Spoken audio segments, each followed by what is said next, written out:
Here at Cosmetic Laser Dermatology, we do a wide variety of injectable substances, from various fillers to biostimulatories to neuromodulators.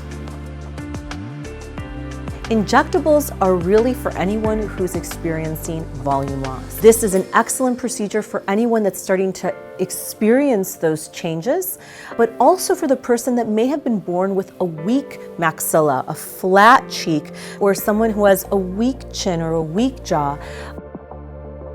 Injectables are a wonderful way to do a lot of good for the patient's face in a simple office visit.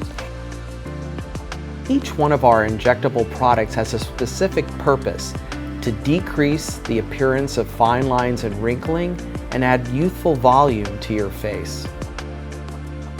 They can be a filler substance that is made up of hyaluronic acid, or they can be injectables like calcium hydroxyapatite, Sculptra or PLLA. When we use neuromodulators like Botox, Dysport, or Xeomin, we are preventing muscle movement that will develop wrinkles later on. So we're making patients look better now, but preventing aging later on, preventing wrinkles.